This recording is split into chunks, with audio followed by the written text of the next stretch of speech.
Guys, for today's content, araw na naman ng Biyernes ng gabi. So ayun, magtitinda na naman tayo ng manok. So ako na naman nakatuka guys, magtinda ng manok sa palengke. So tara, samahan niya ako bumiyahe. So ayan, ito nga pala yung araw-araw kong dala guys na mode of transportation. So ayan, papunta na pa, didiretso na ako dun sa katayan ng manok. So ayan si Gixer. So ayun guys, sakto. Magkakatay na rin sila. Nandito na ako sa katayan guys. So, sakto yung sakto yung dating ng truck nung aman. Ayan guys. Ayan, ang daming niyan. So ako ang mamimili ngayon ng manok dahil nung nakaraang linggo binigyan ako ng pangit na manok. So ako mamimili. Ayan guys, dito na.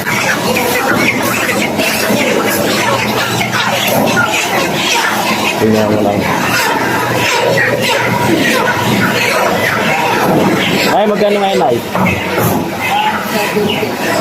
170. Hindi bumaba? Yung nasa 170. Okay. 175 yung kilo ng manok ngayon. So, ngayon ako mamimili.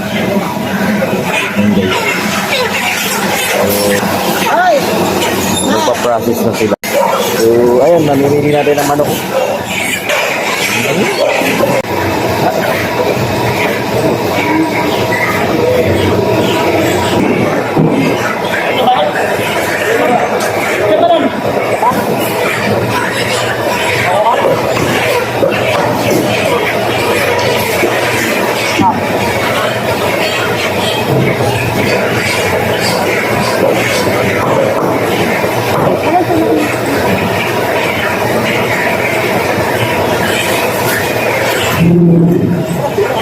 wala, hindi mo na mabuhat yan.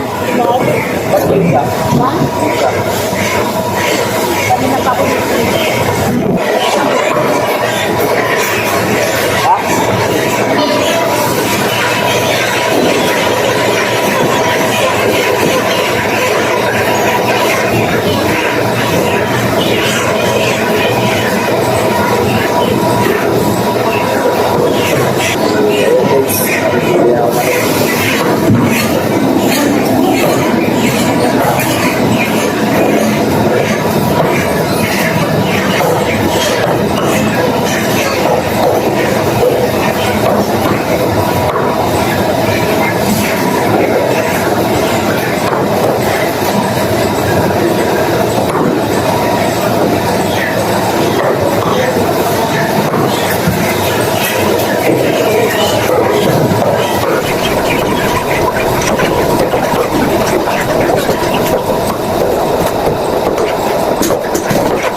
So, ayan guys. Ganito yung pagpo-procession nila.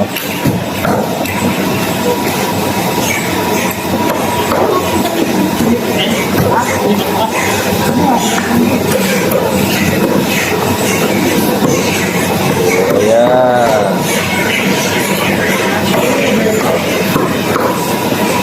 Ay, may tagatanggal ang atay balunan.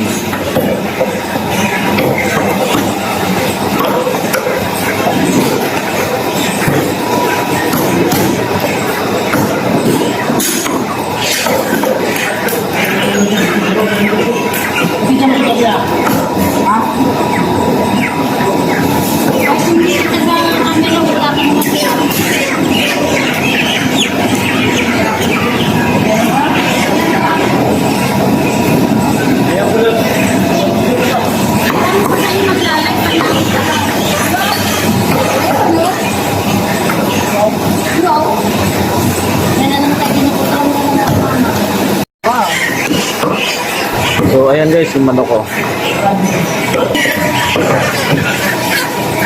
Nice, 758. Patid.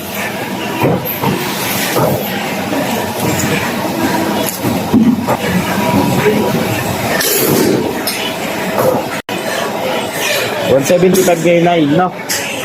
Yan, kagano lang. 758.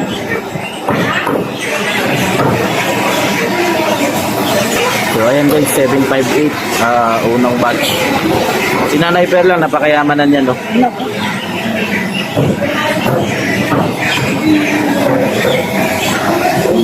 Simpleng ano yan, simpleng mayaman lang. So ayan guys, ito yung manok ko. First batch.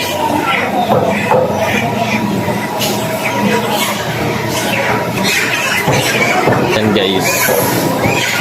Ganyan tinatali yung manok ko. Yan. Binibilang nila isa-isa yan. Parang per tali yata 5. So ayan. So ayan. Galing truck. So dadali na yan doon. Hatid na yan nung taga-buhat yan doon sa ano, sa gilitan. So ayan. Dadali na yan sa loob. So ayan guys, doon nagigilitan yan.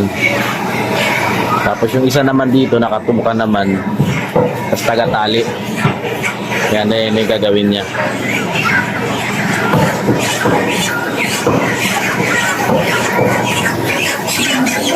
Kuya, ilan laman yan kuya? Ilan laman yan? Ilan laman yung isang truck? Ha? 2,400 na manok. Gagawin nyo guys. Sa isang truck pa lang 2,400 yung lap.